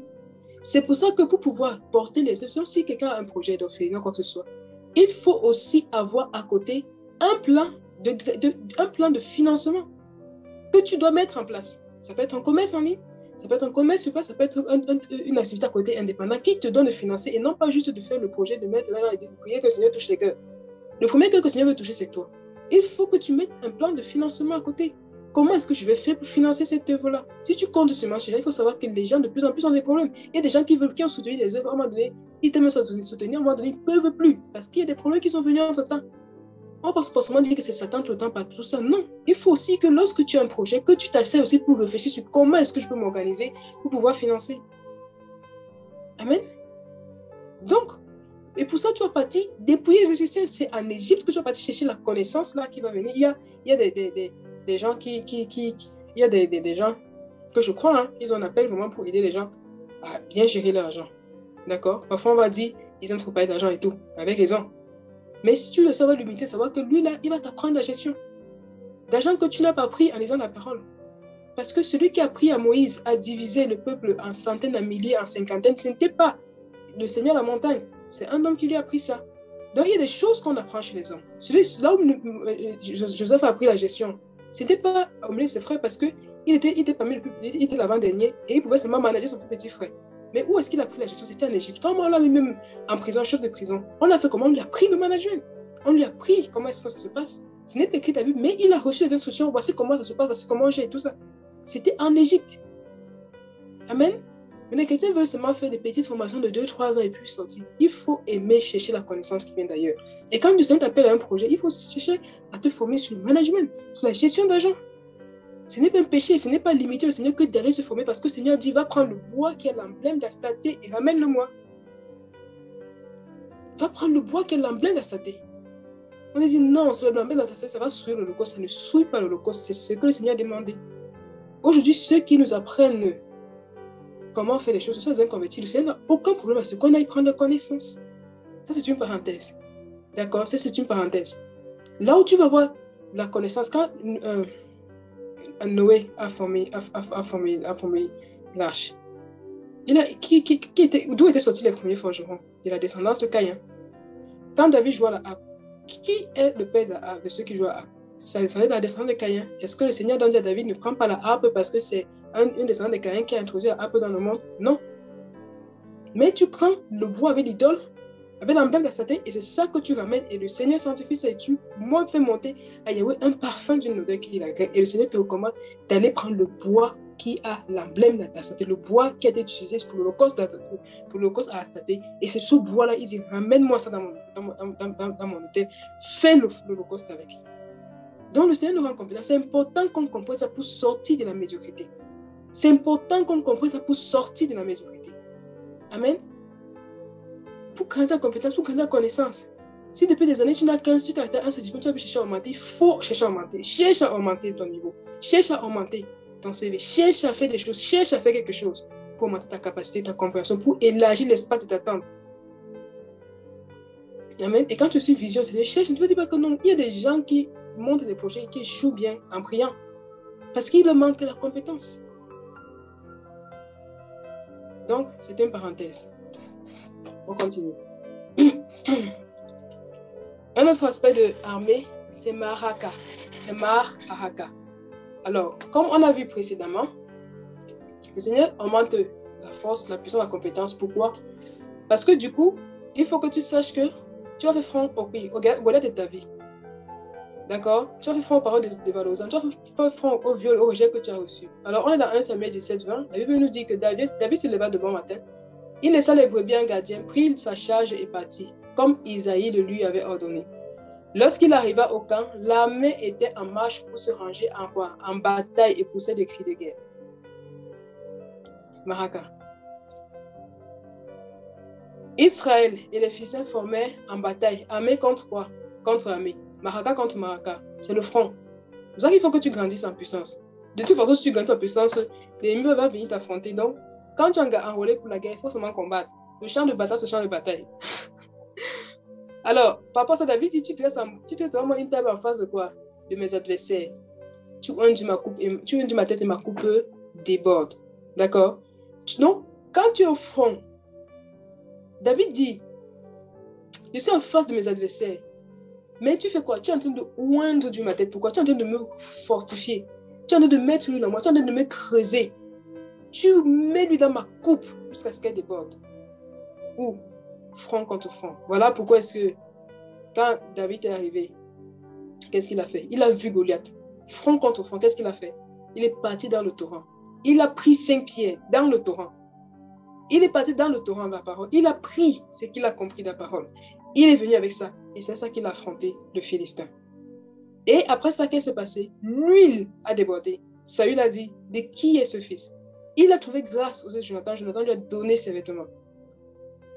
Amen. Tu oinges ma tête et ma coupe déborde. Tu oinges ma tête en face de mes adversaires. En face de mes adversaires. C'est-à-dire qu'il y a l'huile que le Seigneur met sur ta tête quand tu es en face de tes adversaires. Mais il ne faut pas fuir. Il faut rester là. Il faut rester en face de tes adversaires. Il faut affronter la peur qui te dérange. Il faut régler le problème comment je vais dire, mauvais caractère. Il ne faut pas tout fuir. Il faut affronter les difficultés, les Goliaths de ta vie. D'accord? Il faut affronter ces non-envie d'apprendre, d'avancer, Tu es toujours resté petit. Et ici, il y a des gens à qui on a enseigné qu'ils ne doivent pas désirer l'onction. Oh, oh, oh. Là, c'est grave. Je n'ose même pas parler. Tu ne désires pas l'onction. David dit, où est ma tête? Et ça dit stop l'onction. Parce qu'il est combat. Si tu es dans l'armée du Seigneur, tu dois combattre. Tu dois laisser que Yahweh t'exerce au combat. Parce que dans l'armée, on combat. Ceux qui allaient conquérir Canaan, ils devaient avoir un héritage là-bas. S'ils ne conquéraient pas, ils devaient avoir un héritage. Les tribus qui n'allaient pas en conquête n'avaient pas d'héritage.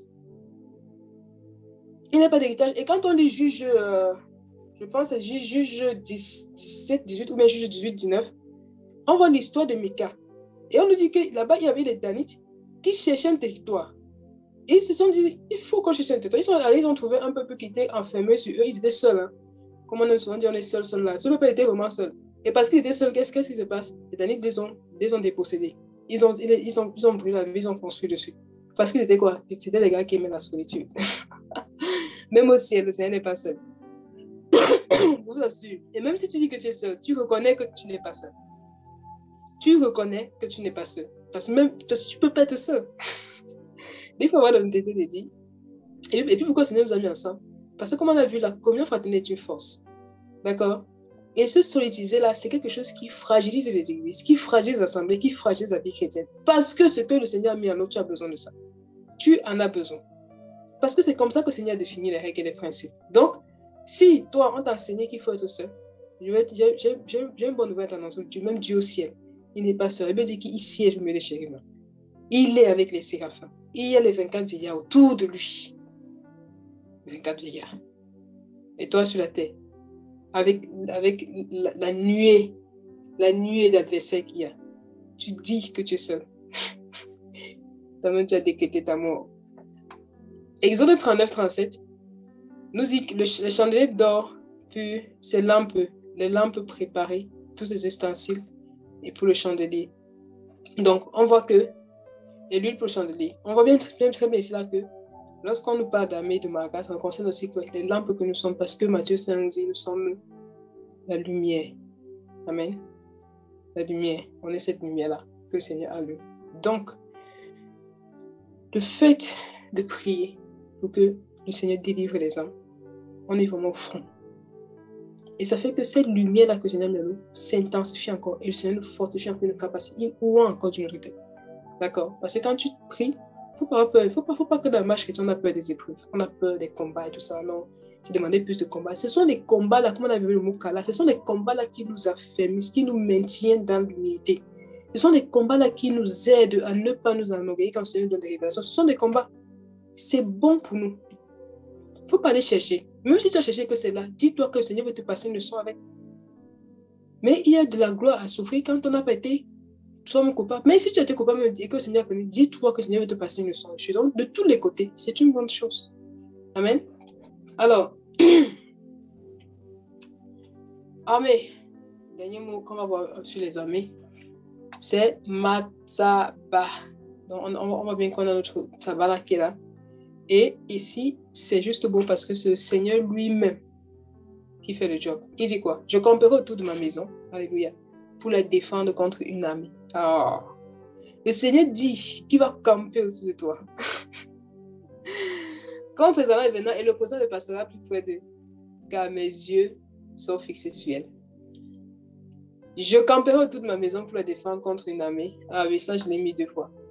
Donc, ça j'ai mis 2 fois. Alors, Habakkuk dit, j'étais à mon poste et je me tenais sur la tour. Je veillais pour voir ce que Yahweh me dirait et ce que je répliquerais après ma plainte. Alors, on va parler de notre dernière partie, monter en grade. Aussi ce que le Seigneur nous donne. Donc, alors on a ici le cas de Josué. Pourquoi? Parce que dans l'armée du Seigneur, quand on se convertit, on est appelé à monter. Il faut monter en grade. C'est pour ça que si tu n'aimes pas l'onction, parce que tu n'aimes pas le combat, qu'est-ce qui va te qualifier? Je ne te mens pas. Qu'est-ce qui va te... C'est là où toi-même tu as décidé d'arrêter ta course. Il ne faut pas prier pour l'onction. Prie que le Seigneur augmente, que l'Esprit du Seigneur augmente en toi grâce à toi. Ça veut dire qu'il va venir creuser pour pouvoir trouver la place en toi. Et c'est une bonne chose parce qu'au final, tu manifestes sa puissance. Au final, tu es en communion avec lui. Au final, tu connais sa volonté, tu manifestes sa volonté. Est-ce que ce n'est pas beau? Est-ce qu'on n'aime pas voir des gens qui sont remplis du Saint-Esprit, remplis de vie? Pourquoi tu ne veux pas être de ceux-là? Parce que tu as peur des combats. Tu as peur qu'on va te critiquer. Oui, laisse on te critique. Mais si le Fils ne veut pas qu'on le critique, il n'est pas venu sur terre. Il dit, si on a fait ce bois, qu'est-ce qu'on va faire au bois sec? Parce que c'est le chemin du bois sec. Donc, ce sont des enseignements qu'il faut rejeter. Alors, on a Josué. Dans Josué 10, la Bible nous dit que Josué était au rang de ceux qui combattaient contre Amalek. Et là, Moïse était sur la montagne avec Hu et Aaron qui tenait ses mains des deux côtés. D'accord? Et dans Deutéronome 31, le Seigneur va nous dire que, la Bible va nous dire que Moïse appelle Josué. Et Moïse va dire en présence du peuple quoi? Fortifie-toi parce que désormais tu seras plus du nombre de ceux qui se combattent là, derrière et tout. Mais c'est toi maintenant qui seras le conducteur de ce peuple qui va le mener en possession de la terre qu'il doit recevoir. Et Deutéronome 3, lui nous dit, donne des ordres, je n'ai dit à Moïse, donne des ordres à Josué, fortifie-le, parce que c'est lui qui va marcher devant le peuple. Donc on voit que dans la main du Seigneur, on est appelé à grandir. On est appelé à grandir. Amen. On est appelé à grandir. Il faut faire le bilan de sa vie. Est-ce que j'ai grandi? Est-ce que je grandis? Est-ce que je suis utile entre les mains du Seigneur? Plus tu es utile entre les mains du Seigneur, plus le Seigneur va t'utiliser. Plus tu te vides, plus tu te disposes, plus le Seigneur va t'utiliser. Encore, la Bible dit acquis la sagesse parce que la sagesse va mettre sur ta tête une couronne de grâce. Une couronne de grâce. La Bible dit qu'elle te donnera une couronne de grâce. Or, cette couronne de grâce-là, c'est quoi? On aime la grâce, n'est-ce pas? Mais à force, parce que le Seigneur nous dit dans Proverbe 3, ne te confie pas à ton propre discernement. Ne te confie pas à ton propre discernement. Ne te confie pas à ton propre discernement, mais recommande toutes tes voies à Yahweh. Toutes tes voies. Chacune de tes voies, recommande à Yahweh.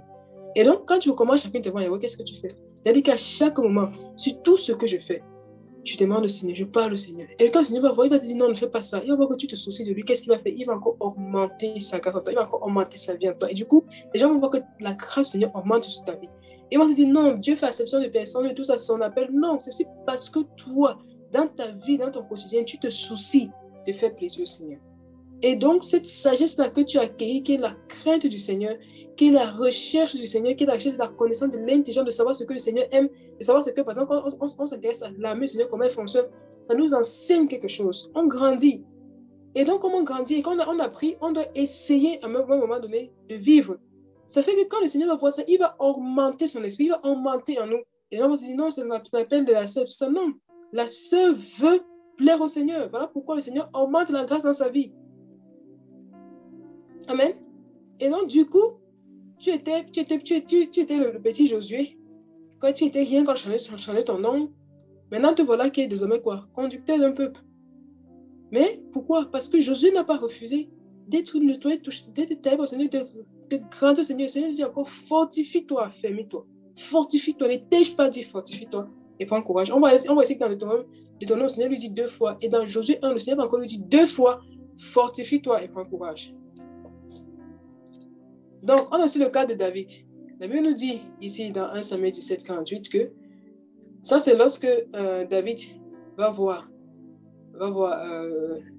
Goliath, le Philistin. Il va courir, il va partir en bataille contre lui. Il ne te met encore rien dans la main. D'accord?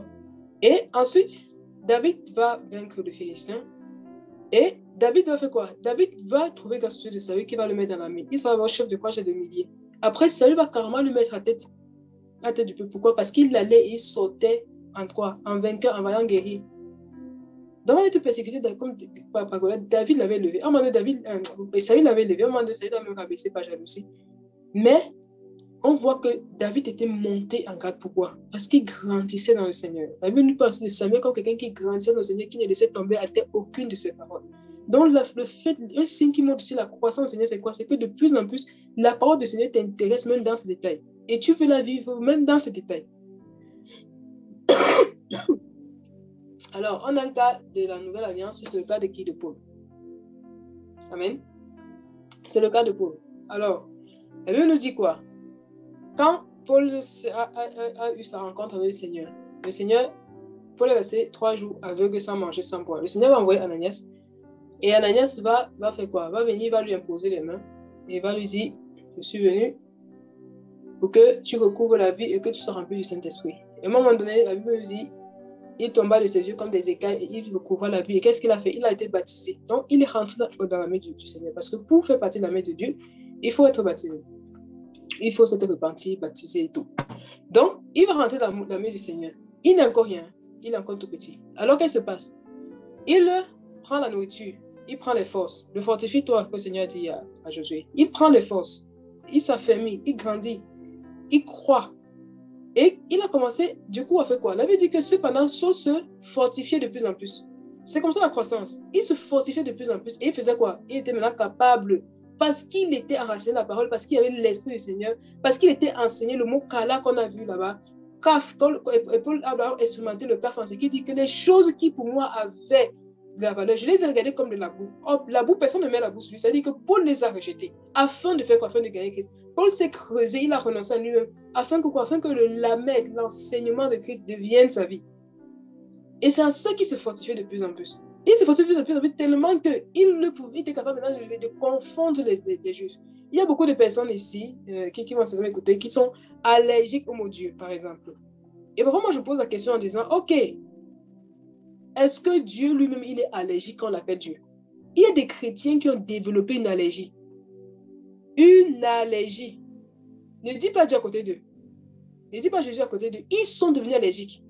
Ne dis pas je m'en vais à l'église à côté d'eux. Ils sont devenus allergiques. Est-ce que tu crois que quand Dieu se lève là, ou bien, je veux dire quand un homme se lève là, et se met devant Dieu et qui dit Seigneur, je m'en vais à l'église comme mes frères, est-ce que tu crois que Dieu est allergique à ça? Pourquoi toi, tu es allergique à ça? Pourquoi tu développes une allergie à ça? Pourquoi tu as un problème que Dieu lui-même n'a pas? Est-ce que si toi, tu pries, toi qui connais que, ok, c'est Elohim qui a été utilisé pour les divinités, pour les démons, le Seigneur n'a eu aucun problème à partager le nom Elohim, le titre Elohim avec les démons. Il n'a eu aucun problème. Est-ce que tu crois que si tu pries, oh Elohim, je te prie, Eloah, tout ça, et qu'à un moment donné, tu t'égares, tu dis, oh Seigneur Dieu, le Seigneur va faire une allergie. Et il arrête ta prière parce que tu as dit Dieu. Est-ce que tu crois qu'il va faire ça? Pourquoi toi, donc, tu développes une allergie? Pourquoi tu développes une allergie? Pourquoi? Parce que très souvent, on t'a prêché avec des sentiments. Ce que tu exprimes, ce n'est pas la raison, c'est le sentiment qui est en toi. Et c'est un sentiment que Dieu lui-même n'a pas. Amen. C'est un sentiment qu'il lui-même n'a pas.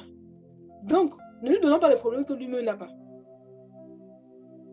La connaissance que tu as n'est pas pour rejeter les gens ou bien pour commencer à faire des allergies. Non. Devant des années que tu as dit Dieu, est-ce qu'il ne t'exauçait pas? Est-ce qu'il a fait une allergie? S'il a fait une allergie, c'est que depuis les hommes, les Wesley, les Jonathan Edwards, les John Bunyan, tous ces hommes de réveil là, tous ces Zacharia qui est un contemporain là, tous ces David Wilkerson, ceux qui disaient ne m'appelez plus God, ne m'appelez plus comme ça. Mais il n'a pas fait assez parce qu'il a regardé au-delà des paroles, il a regardé un cœur qui soupire après lui. Il a regardé un cœur qui soupire après lui. Il a honoré ce cœur-là. Parfois, il faut vous demander pourquoi le Seigneur ne dit pas à certains grands hommes que non, la Trinité n'est pas une doctrine biblique. Non, m'appelle pas Dieu. Pourquoi le Seigneur ne révèle pas certaines choses à certaines personnes? Parfois, il y a encore des grands parce qu'on voit des gens qui servent le Seigneur. Comme je regardais ça, il prenait la dîme.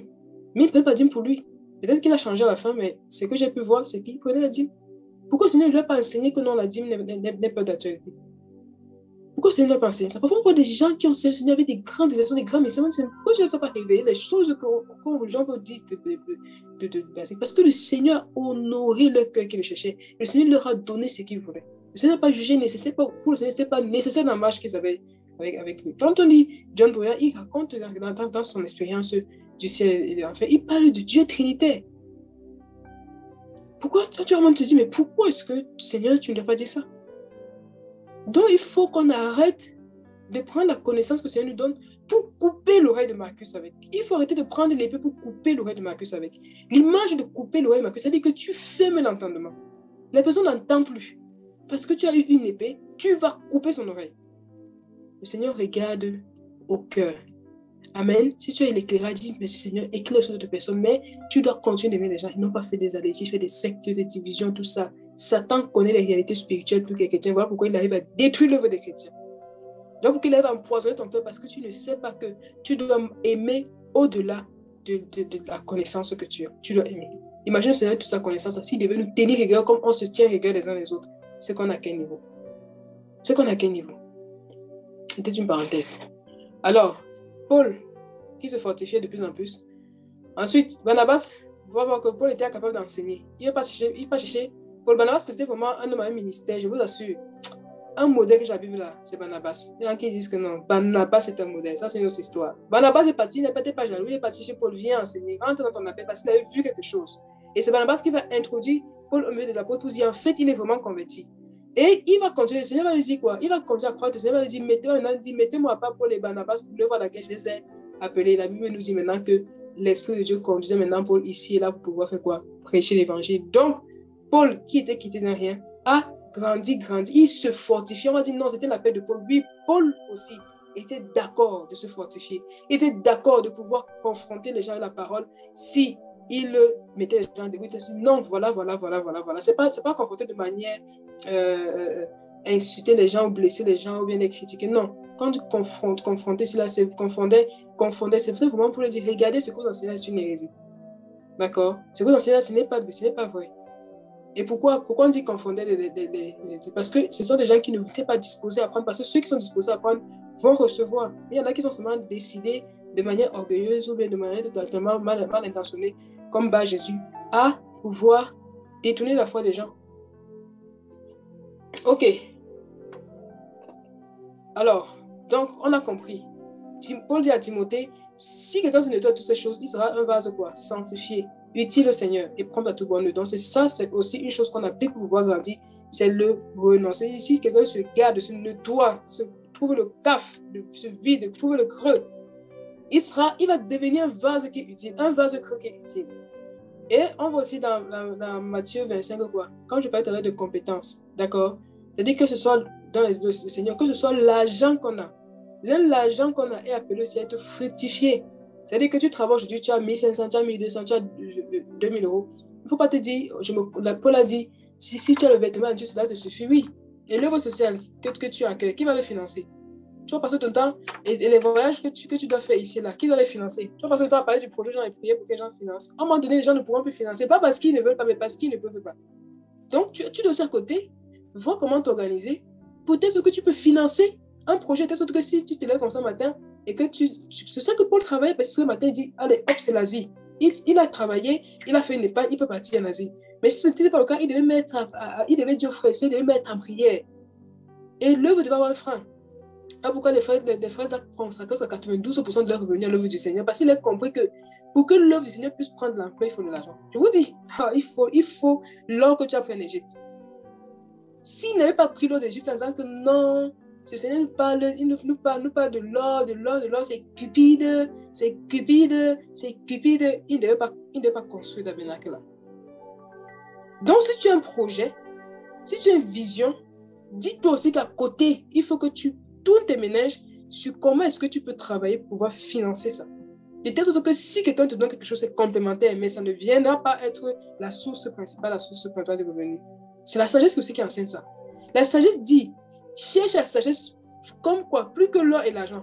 Reconnaissant que l'or et l'argent et les trésors se cherchent. Cherche-la plutôt comme de l'argent, cherche-la comme un trésor. Reconnaissant que l'argent se cherche. Ne veut pas dire que tu deviens un obsédé de l'argent, mais non, mais parce que tu as compris que sans l'argent, tu ne pourras pas porter l'œuvre du Seigneur à un certain niveau. Si tu veux imprimer les Bibles, tu as besoin d'argent. Si tu veux voyager, tu as besoin d'argent. Si tu veux acheter un vêtement, un frère, tu as besoin d'argent. Si tu veux financer l'œuvre d'un frère, tu as besoin d'argent. Si tu veux convertir, si tu veux construire le final, tu as besoin d'argent. Et comme Satan a compris les réalités spirituelles plus que les chrétiens, il arrive à détruire l'œuvre des chrétiens. Voilà pourquoi quelqu'un va venir dans un œuvre, c'est un fou parler d'être l'argent. Et les hommes malicieux de ce monde ont compris ça. Qu'avec de l'argent, ils ont le pouvoir de faire des trucs. Les chrétiens, si les chrétiens intègrent avec de quoi financer l'œuvre, c'est que ça va. Mais comme chacun se contente de 1200 euros, un peu qu'il a, Paul a dit le vêtement, le vêtement et la nourriture te suffit. Oui, ça te suffit. Maintenant, si tu veux aider l'autre, tu dois faire comment? Celui-même qui a dit c'était un entrepreneur. Il faut bien comprendre sa pensée. Quand il dit si tu as le vêtement, cela te suffit pour dire ne convoite pas. Mais ça ne suffit pas pour toi et pour les autres. Est-ce qu'il a dit que ça te suffit pour toi et pour les autres? Donc, si tu veux aider quelqu'un d'autre, tu devras augmenter tes revenus, tu devras trouver comment est-ce que tu fais une épargne. Et si tu n'épargnes, tu réinvestis pour que ça augmente. Et quand tu réinvestis pour que ça augmente, tu sais que désormais, tu as augmenté ta capacité à soutenir l'œuvre de Dieu. Tu as augmenté ta capacité à soutenir les frères et sœurs. D'accord? Voilà pourquoi c'est quand l'ennemi envoie, il y a des gens qui viennent des églises, ce sont les anciens et tout. Et ils vont commencer à financer, ils vont commencer à manipuler, à asphyxier les prédicateurs. Ils vont commencer à l'asphyxier. Avec quoi? La ruse de l'argent. Ils vont commencer à financer généreusement, sans rien, attention, non, c'est rien. Non, seulement c'est Dieu qui donne. Le gars est astucieux, Satan est très astucieux. D'accord? C'est avec l'argent qui va passer. Parce que les chrétiens disent, le vêtement à ce Dieu me suffit. Oui. Mais autour de toi, il y a des pauvres là. Tu vas les aider avec quoi? Tu vas les aider avec quoi? Donc, on voit aussi dans Matthieu 25 que le Seigneur nous a donné des talents. Et qu'est-ce qu'ils ont fait? Ils ont multiplié les talents. Donc, le revenu qu'on a aussi est un talent qu'on doit multiplier. On doit multiplier. Tu dois avoir ton salaire et te dire, ok, comment je peux faire une épargne pour pouvoir multiplier? Pas pour mon confort à moi, mais pour aider les gens. Bien sûr, je ne dis pas que tu ne vis pas au minimum bien, tu sais. Mais comment est-ce que je peux, pour que ça parte, ça soutient les missions, ça porte les missions. C'est avec l'argent qu'on fait ça. Si le Seigneur était autant allergique à l'argent que les chrétiens africains le sont, c'est qu'il n'est pas dit aux Israéliens dépouiller les Égyptiens. Ça peut sembler cupide. Il ne prenez pas, prenez leur or. Prenez leur or. L'or. Ouais. Il faut qu'on soit bien renseigné. D'accord? On doit être bien renseigné. Et donc, du coup, il a augmenté ses talents. Et quand par talent, si on parle aussi de quoi? De l'argent. Hein? Alors, un mot vite fait sur les vaillants hommes. Donc, vous faites partie de la vie du Seigneur. Pour devenir Ishaïl, un homme combattant. Ici, on dit qu'il fallait avoir 20 ans, ça ne pas de la maturité. Il fallait avoir un corps courageux. D'accord? Il fallait pas transporter l'interdit. On a par exemple le cas d'Akan qui est parti combattre contre Haï avec l'interdit sur lui et ils ont eu la défaite. Alors, donc, ici j'ai mis un peu pour qu'on voit que les vaillants hommes sont quoi? Pardon. Les vaillants hommes sont enregistrés, les actes des vaillants hommes. Donc, on est passé des vaillants hommes qui étaient à la tête, qui étaient avec David. Et David nous parle des vaillants hommes qui a remis sa lance contre 300 personnes, les blessa à mort en une seule fois. Dans les actes des vaillants hommes, c'est-à-dire que ceux qui prient, qui de plus en plus montent, de plus en plus font l'œuvre du Seigneur, et de plus en plus n'ont pas peur, et de plus en plus portent la lumière, et de plus en plus sont utiles entre le Seigneur écrit leurs œuvres. Et le Seigneur les distingue. On a distingué les vaillants hommes de David. On les a distingués avec en dansant une seule fois, il a tué 300 hommes. Donc, le Seigneur les distingue. Amen. Alors, donc, en conclusion de cette partie, qu'est-ce qu'on dit? Il faut devenir un vase utile. Il faut avoir faim de Dieu. Il faut quitter de la faim pour avoir soif de Dieu. Il faut, en plus de la faim, de la soif, arriver à soupirer après Dieu. Voilà. J'espère que ce passage nous porte la vie. C'est ça le but, et que le Seigneur soit béni, qu'on soit édifié, enseigné au nom de Jésus. Seigneur, merci pour ta parole. Donne-nous, Seigneur, nous voulons pas être des peureux dans ton armée. Nous voulons être des vaillants, avec qui tu fais des choses extraordinaires et que tu distingues le Seigneur. Nous voulons nous épurer, nous voulons grandir, nous voulons te creuser afin de devenir des vaillants et des vaillants au nom de Jésus. Amen.